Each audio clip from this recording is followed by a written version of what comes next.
Опозицијата да не се крие зад прашања, туку да излезе со тврдења, изјави премиерот Христијан Мицкоски, отфрлајќи ги обвинувањата од опозицијската СДСМ за системска корупција и вмешаност на негови блиски лица во случајот со Агенцијата за финансиска поддршка во земјоделството и исплатите со ИПАРД фондовите.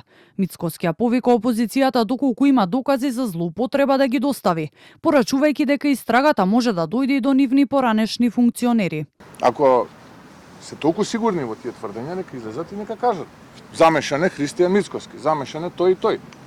Затоа што вака кукавички не оставуваат впечаток. И нека ни помогнат. Јас јавно повикувам сите што имаат докази за злоупотреба, нека дојдат и нека ги достават тие докази за да можеме ние да делуваме.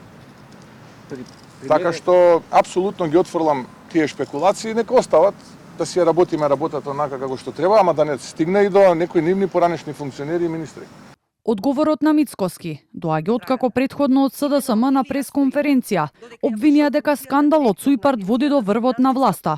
Оттаму прашуваат дали кумашинот на премиерот вршел притисоци врз вработени во Министерството за земјоделство за распределба на средства за субвенции и концесии, повекувајќи се на свиркачи. Од партијата обвинуваат дека без одобрение на сопругата на кумашинот не се пуштала ниту една исплата на парите од ИПАРД.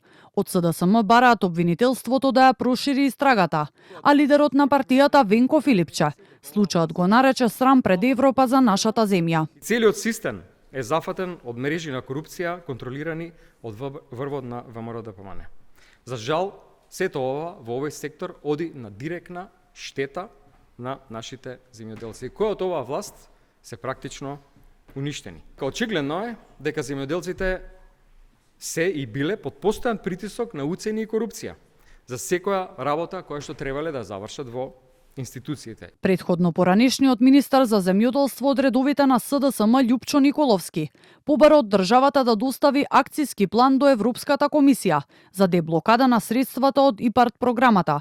Според Николовски во моментов е блокиран целиот буџет од 130 милиони евра, а директно се погодени над 180 инвестиции.